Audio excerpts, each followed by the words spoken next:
Hey, what's up guys? So I wrote an offer for one of my buyer clients for a house in Lakewood Ranch. They did not get the offer accepted. The seller countered and my buyer decided not to come up on their price.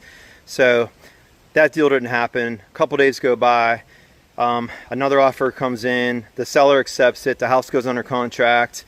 And now today the house is back on the market. So my buyer calls me and says, hey, can you find out why this house went back on the market?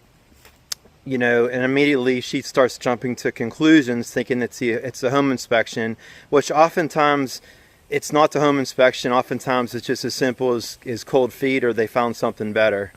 But let's assume that it is a home inspection to cause a buyer to get out of the contract. And you kind of have to assume that, because in Florida we have what's called a due diligence period, which is typically 15 days or less that the buyer has to conduct all their home inspections. And if you see a house go back on the market within that due diligence time frame, you have to assume that it's the home inspection that caused the buyer to get out of the contract. So that begs the question, what is the reason for that? Okay, is there a defect in the house that, you know, if it's what's called a material defect, okay, it's a condition-related defect that the seller refuses to cure or address, that has to be disclosed to the next potential buyer.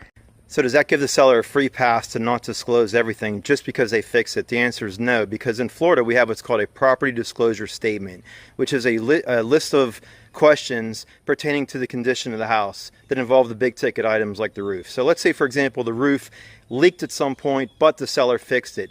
They have to indicate on that form that the roof did leak and they did in fact fix it. It is up to you as a potential home buyer of that house to get your own home inspection to make sure the roof was in fact fixed correctly, because you don't want to inherit somebody else's problems. We are a disclosure state here in Florida. Anything that's a material defect or something that adversely affects the property value pertaining to the condition of the house, it has to be disclosed to the next potential buyer. So I hope that gave you guys some insight on disclosure. Have an awesome day, guys. God bless.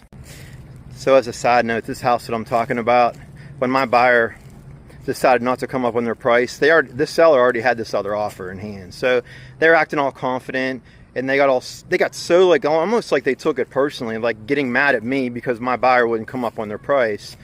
But now this house is back on the market. The seller may have to come back to me and my buyer in order to get their house sold. So the bottom line is, guys, this is a relationship business. Don't burn your bridges with anybody until your house is at least past the due diligence period, because there's a lot of houses that are going off the market and coming right back on the market.